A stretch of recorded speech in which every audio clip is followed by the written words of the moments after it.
¿Qué tal? Esto es Ministerios Betel, Casa de Dios y Puerta del Cielo. Y hoy tenemos un tema que el Señor puso en mi corazón desde la semana pasada, pero no había tenido la oportunidad de compartirlo. Y vamos a hablar del paralítico de Betesda. Vamos a poner este tiempo en manos de Dios. Dice la Escritura en Juan capítulo 5. Y después de esto se celebraba una fiesta de los judíos y Jesús subió a Jerusalén. Y había en Jerusalén junto a la puerta de las ovejas un estanque que en hebreo se llama Betesda y que tiene 5 pórticos.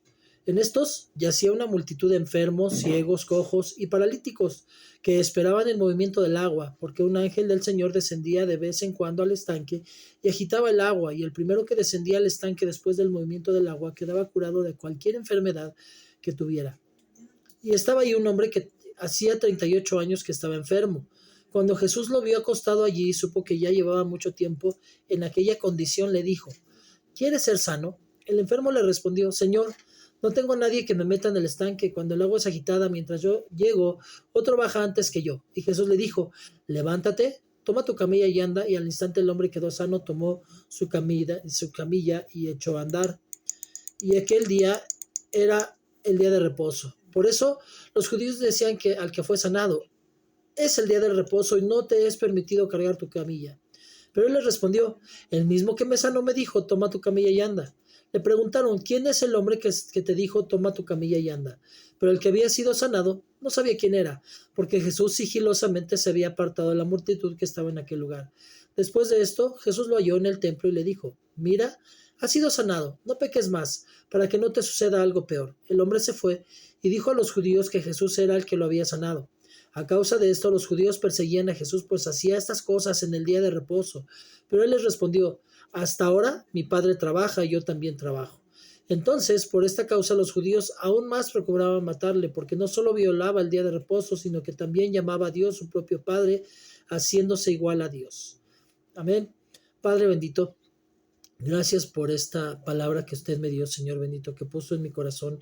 Gracias por darme el privilegio de compartirla. Y Padre, de verdad, Señor, que sea lo que el Espíritu Santo quiso darme y quiere darles, Padre. No lo que yo pienso, no mi entendimiento, mi conocimiento, mi cultura que he tenido, Señor bendito, una visión corta, sino la visión del Espíritu Santo, lo que el Espíritu Santo quiere hablar hoy a los corazones de cada uno de los que vamos a escuchar esta palabra, Padre bendito, porque esta palabra va a ser sembrada, Señor, y a su tiempo hará lo que tiene que hacer en cada persona. Gracias, le doy toda la gloria y la honra, y todo esto se lo oro en el nombre de su Hijo, mi Señor Jesucristo. Amén y amén. Y bueno, esta historia siempre se ha centrado en el paralítico, pero aquí hay un punto: había una multitud también ahí que estaban enfermos esperando también el movimiento de las aguas para ser sanados. Pero vamos a empezar por algunos datos que nos aporta el apóstol Pablo. ¿Por qué? Porque la palabra no dice datos por casualidad, sino que son importantes. Perdón, no es el apóstol Pablo, es el apóstol Juan. Estamos aquí leyendo el Evangelio de Juan. Pues siempre la información que se da, como se los digo, tiene un para qué y un para qué. Punto número 1. Dice que se celebraba una fiesta de los judíos. No nos dice cuál. Probablemente lo más históricamente aceptado es que era la Pascua. Pero al referirlo es porque había mucha gente. O sea, el punto no era qué fiesta se estaba haciendo, sino que al haber una fiesta, obviamente los judíos iban al templo de muchos lugares y había una gran multitud en el templo. Había mucha gente visitando el templo. Y esto, bueno, obviamente da la pauta a que mucha más gente que si hubiera sido en otra fecha se escuchara del milagro que había pasado. Punto número 2. Junto a la puerta de las ovejas, dice la palabra, representaba la entrada al reino de Dios. Era donde los pastores llevaban sus rebaños para sacrificio, o sea, donde entraban las ofrendas. Simboliza entrega y sacrificio. Habían 12 puertas en el templo. La puerta de las ovejas era donde metían las ovejas que iban para sacrificio. Entonces simboliza entrega y sacrificio el hecho de que hable que estaba junto a la puerta de las ovejas este estanque. Punto número 3. El estanque se llamaba Betesda, y Betesda quiere decir casa de misericordia. Es el lugar donde se puede recibir misericordia. Ajá. el punto número 4 es que tenía una columnata de 5 pórticos. El número 5 representa la autoridad de Dios, la cobertura de Dios, los 5 ministerios, maestro, pastor, evangelista, profeta y apóstol. Amén. La cobertura, los 5 ministerios. Y punto número 5, vemos que esta historia se sitúa exactamente también en el capítulo número 5 de Juan. También no es casualidad que haya estado en donde está la autoridad de Dios, en donde está la cobertura de Dios y donde están los 5 ministerios. Capítulo 5 de Juan. Entonces, podemos ver algunos puntos en esto que ya hemos visto. Primero, vemos que había muchos testigos, gran cantidad de testigos del milagro. Punto número 2, la ofrenda y el sacrificio. Punto número 3, vemos la misericordia de Dios. Y 4, la mano de Dios, su cobertura y su autoridad. Si tomamos en cuenta que el Evangelio de Juan se centra en los últimos días del ministerio, eso es por lo que no se parece a los sinópticos. Los sinópticos hablan de los 3 años de ministerio de Jesús y hablan similarmente de muchas historias coinciden en los 3 o en 2 al menos de los 3 sinópticos. Juan no. Juan se centra en los últimos días de la vida del Señor Jesucristo, más o menos 20 a 28 días de los últimos días del ministerio del Señor. Y vemos algo bien importante dentro de esos 3 años que estuvo su ministerio, y obviamente aún antes de esto, el Señor no era la primera vez que visitaba el templo. De hecho, lo vemos, la primera vez que vemos que visita el templo el Señor Jesús ya con entendimiento, con conocimiento, es a los 13 años, cuando se les pierde a sus papás y lo encuentran platicando con los líderes religiosos de ese momento, sorprendidos de la manera en que el Señor Jesús hablaba de las Escrituras. Entonces, no era la única vez, y vemos que también además el enfermo no era el único que esperaba un milagro. Había una gran multitud de personas que necesitaban el milagro. Representa todo esto que estamos viendo, representa la iglesia de Cristo, donde acuden muchas personas por una necesidad o en espera de un milagro. Dice la Escritura que un ángel de vez en cuando bajaba y movía las aguas, y cuando se movían las aguas del estanque, había un milagro de sanidad. No era algo continuo, como hoy los supersticiosos dicen que sucede al sumergirse en el Jordán, cuando van y se sumergen en unas aguas tan sucias, pero sienten que algo va a cambiar por meterse en el Jordán. Tenían que esperar el movimiento del agua. Hasta que se movía el agua, se agitaba. El primero que se metía recibía su milagro. El paralítico estaba en medio de una gran multitud, como ya lo dijimos antes. Él obviamente estaba esperando a que alguien le ayudara a entrar al agua porque era paralítico, no podía meterse él por sí. Pero no era el único, ya lo dijimos, tampoco era el único paralítico, ni era la primera vez que andaba buscando un milagro. No dice la Biblia cuándo fue la primera vez que llegó él al estanque, pero dice que ya llevaba muchos años, llevaba en esa situación, y vemos que entonces lo más seguro es que él llevaba meses o años esperando su milagro. Alguien le platicó alguna vez que había ese lugar para el milagro y él lo quería y fue a buscar ese milagro. La Biblia entonces no dice cuánto llevaba esperándolo, pero sí dice cuánto tiempo llevaba paralítico. Si el Señor Jesús ya había estado antes en el templo, ¿por qué no sucedió antes? ¿Por qué no se acercó antes al paralítico para sanarlo? Si en otros lugares hizo gran cantidad de milagros, ¿por qué ahí en Bethesda solamente sanó al paralítico y no sanó a los demás paralíticos que habían, y no sanó a muchos de los demás enfermos que estaban buscando un milagro ahí? Si había una multitud, ¿por qué fue directamente a él? Bueno, aquí vamos a ver algunos puntos importantes. 1, Dios siempre llega a tiempo. Era el momento justo, histórico, el momento justo porque estaba preparado esta persona. Era el momento justo que tenía que suceder. Quizá por la desesperación del paralítico, quizá porque ya había llegado a un nivel de urgencia o desesperación o de fe. Quizá porque aprendió a tener la suficiente fe. Quizá porque era diferente en su corazón a los demás. Y esto último sí lo podemos comprobar, Pues habiendo una multitud y que vieron al Señor Jesús acercarse y hacer el milagro, ¿por qué no se acercaron a pedirle su milagro? Por lo regular, se predica del paralítico y su actitud. Y muchos dicen, es que estuvo mala actitud. Le pregunta una cosa al Señor y él responde otra. Jesús le pregunta, ¿quieres ser sano? Y él no responde la respuesta lógica que se esperaba. Sí, necesito, quiero, tengo hambre de ser sano. Era lo lógico. Responde, no hay quien me ayude a entrar al agua, Señor. Con una actitud de autocompasión. Quizá lo que buscaba es que el Señor esperara que se movieran las aguas y él lo metiera, él ayudara a meterse al agua. O esperaba, tenía una actitud de víctima, totalmente. Pero en realidad, el paralítico me representa a ti y a mí, nos representa a nosotros. Pues antes de tener un encuentro con el Señor Jesucristo, éramos paralíticos espirituales, en medio de un montón de personas que estaban enfermas espirituales también. O sea, yo estaba en medio de muchos y el Señor fue directamente a mí a sacarme de esa vida que yo tenía y de esa parálisis espiritual que yo tenía.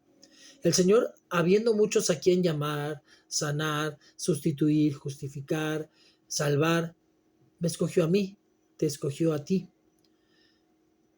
Yo en aquel tiempo me conmiseraba de mí mismo. Hubo un tiempo en el que yo pensaba, es que yo amo a Dios, pero yo no puedo ser bueno, no logro ser como Dios espera, no puedo, me gana el pecado, etc. Me conmiseraba de mí mismo. Quería su salvación, pero pensaba que no era yo lo suficientemente bueno. Y bueno, ponía un montón de pretextos para servirle. El Señor, al levantarme de mi postración y de ese montón de pretextos, Él fue directamente a mí aún con eso. El Señor no se fue al oír mis pretextos ni mi autoconmiseración. El Señor vio algo en mí, pero no vio en los que estaban alrededor. Eso que vio en mí no lo vio en otros que también tenían urgencia, necesidad y necesitaban un milagro.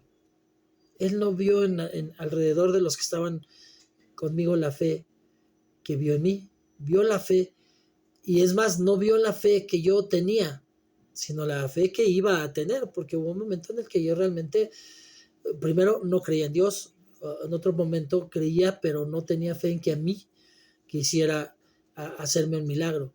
Sabía que ya estaba listo para ser llamado, sí, aunque no estaba listo para seguirlo y creer. Pues como lo vemos con el paralítico, al principio él no siguió al Señor. Él, cuando una vez que fue sano, él se fue al templo, él no fue a seguir al Señor, sino que hasta después que es expulsado del templo es que va a buscar al Señor. Esto me lleva a una pregunta. ¿Qué fue lo que no vio en los otros enfermos el Señor? ¿Por qué no hizo más milagros de sanidad en ese lugar?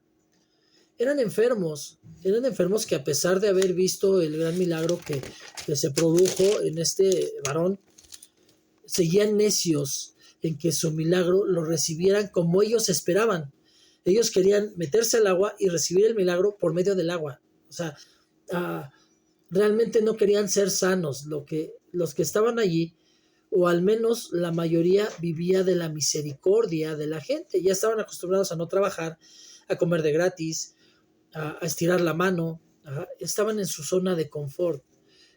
Estaban en una zona acomodada. Vivían de la lástima, sin trabajar. Aparentaban, bueno, que querían ser sanos en realidad, pero disfrutaban su sufrimiento. Hay personas hoy en este tiempo que sufren, pero disfrutan su sufrimiento, que se les quiere ayudar, pero no aceptan ser ayudados porque se les va su fuente de conmiseración, se les va su fuente de que la gente les ayude, les dé. Disfruta su sufrimiento. Alguien que quiere salir de donde está y ve un milagro, corre a los pies de Cristo y no se separa de él hasta ver su milagro. Vemos a Abraham cuando peleó con el Señor. Fue Jacob el que quedó de hecho lastimado de su cintura, y que cuando se dio cuenta que era el Señor que estaba peleando, lo abrazó y le dijo, no te dejo ir hasta que me bendigas. Ese es el hambre de alguien que realmente quiere recibir su milagro, de alguien que realmente quiere ser bendecido por Dios. Pero vemos la actitud de todos los que estaban alrededor de este hombre y no tenían una actitud, no podían recibir en ese momento su milagro porque no tenían la actitud, estaban en su zona de confort y querían seguir conmiserándose y recibiendo dádivas de la gente. Hemos aprendido que en la iglesia hay personas que llegan a la iglesia y no van por ser transformados, van porque saben que ahí hay gente que tiene un corazón diferente y van y se endeudan con todos y ya que le deben a todo el mundo se van y se desaparecen porque están en su zona de confort, de autoconmiseración y no quieren ser sanados. ¿Llevas mucho tiempo con una petición a Dios y no has respondido? Pregúntate si el Señor ha visto en ti que estás cómodo en tu problema, si es un medio de provocar compasión en los demás. Sabes que siempre hay alguien que está ahí consintiéndote o sintiendo lástima y que va a ayudarte de uno u otro modo y quizás aún a veces hasta molesto o enojado, pero te va a ayudar. O quizás has visto incredulidad, escepticismo, pensar que fue cuando ves milagros en la iglesia y pensar que fue un palero, palabra mexicana que significa alguien que le pagaron para aparentar y que obviamente alguien así fue el que dijo que había recibido un milagro. O quizá piensas que a ti no te ha respondido Dios porque eres más pecador o fuiste más pecador que ese que está recibiendo su milagro. Así no es la gracia, ya lo aprendimos. La gracia no actúa así, no es por las cosas buenas que hagas por lo que Dios te va a estar ayudando. Muchos cristianos todavía, cuando de pronto ven que una y otra pasan, se paran y Señor, ¿en qué estoy mal? ¿Qué estoy fallando? ¿Estoy haciendo lo malo? Es que me he esforzado. Sí, así no actúa la gracia, ¿no? Dios no te está dando el justo pago por lo que has hecho o por lo que fuiste. Dios te está regalando bendiciones, pero cuando tú te alejas de la gracia, pues no puedes recibir bendiciones de la gracia. Pero también cuando Dios te está haciendo crecer, van a pasar situaciones, vas a pasar por desiertos, no es gratis, no es fácil. O sea, la gracia, la salvación es gratis, pero el mantenerse en Cristo no es gratis. Tiene que pasar un montón de cosas para que yo vaya creciendo en Cristo, para que ya siga siendo transformado y para que yo pueda ser bendecido. Entonces, si tú crees que porque a lo mejor no te portaste bien, porque has estado haciendo algo que a Dios no le agrada, Dios no te está bendiciendo, entonces no conoces la gracia o la has malentendido. Quizás recibiste tu milagro, pero lo usaste para regresar al mundo y te olvidaste de Dios. En vez de consagrarte a Dios y tu postrer estado, dice la palabra, es peor que el primero. Jesús murió por todos, es verdad, pero no en todos encuentra esa decisión en su corazón, eso que necesita ver en el corazón de alguien para ayudarle. Ajá. No, no encuentra lo necesario para darle su milagro. Ese es el problema. Dios no está cerrado a darte un milagro. Cuando tú vas y lo buscas con hambre, el Señor te va a dar el milagro. Cuando tú lo vas y lo buscas con fe, el Señor te va a dar un milagro. Cuando tú lo buscas con decisión de servirle y de estar completamente en Él, Dios te va a dar tu milagro, no lo va a dudar. Pero si no encuentra eso en tu corazón, no encuentra lo necesario para darte el milagro, no te va a dar el milagro. Y entonces vas a seguir viendo cómo el paralítico de Betesda se va con su milagro y tú vas a seguir ahí en la casa de misericordia esperando tu milagro y esperando que las aguas se muevan porque estás esperándolo como tú quieres y no como Dios lo va a hacer. Es decisión tuya. Hoy entró el Señor Jesús por la puerta de las ovejas. Hoy ha visto una gran multitud. Pero tú decides ser el paralítico que recibe su milagro en la casa de misericordia o ser de ese montón que no recibió su milagro y que siguieron esperando a que se movieran las aguas para recibir su milagro. En algún momento dejó de pasar. Hoy ya no existe ese estanque y si existe, hoy ya no se agitan las aguas y ya no hay milagros ahí.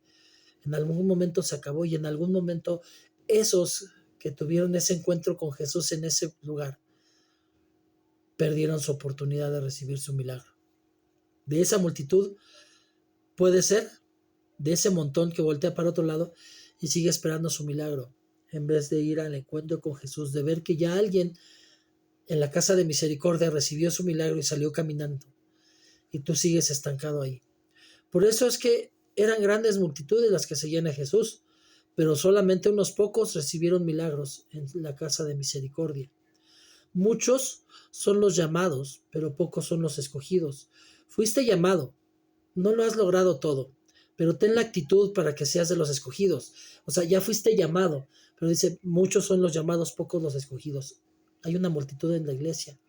Hay una multitud en tu casa de oración donde te reúnes, pero solamente unos pocos han recibido su milagro. ¿Quieres seguir siendo el paralítico de Bethesda o quieres recibir tu milagro? No es Dios el que quiere cerrar las puertas de tu milagro. Eres tú el que decide si quieres seguir en la zona de confort autoconmiserándote o quieres tener la fe suficiente. Eres tú el que decides seguir teniendo poca fe o decidir no soltar a Jesús hasta que tú seas el paralítico de Bethesda que se levantó y salió de la casa de misericordia con su milagro. Amén. Padre, estamos delante de su presencia y le doy gracias. Gracias por esta palabra. Gracias, Padre, porque usted no es hombre para que mienta ni hijo de hombre para que se arrepienta. Porque usted no ha cortado su mano para poder salvar.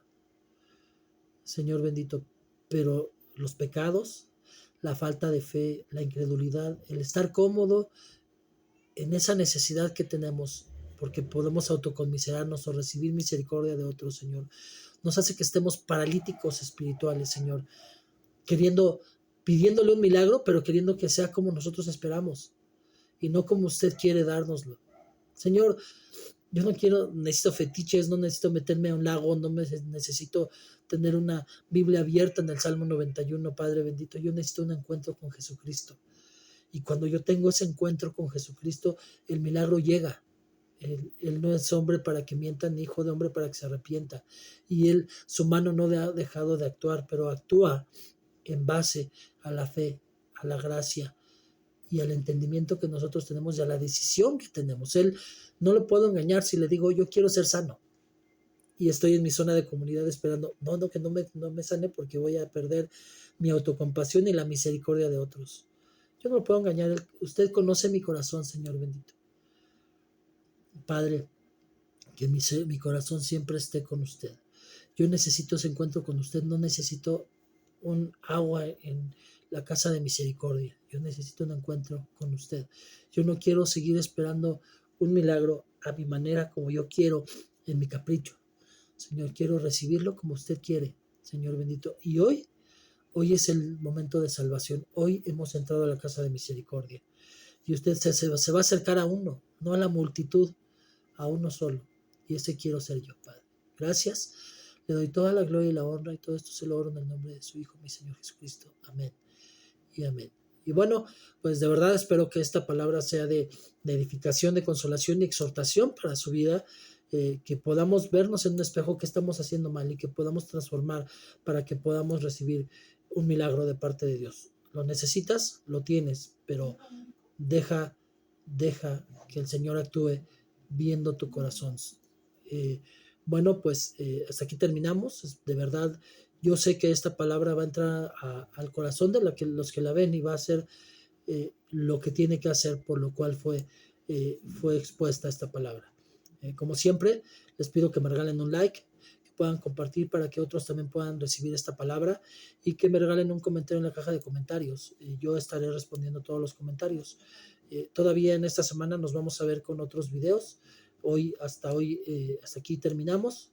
Que Dios los bendiga. Chao.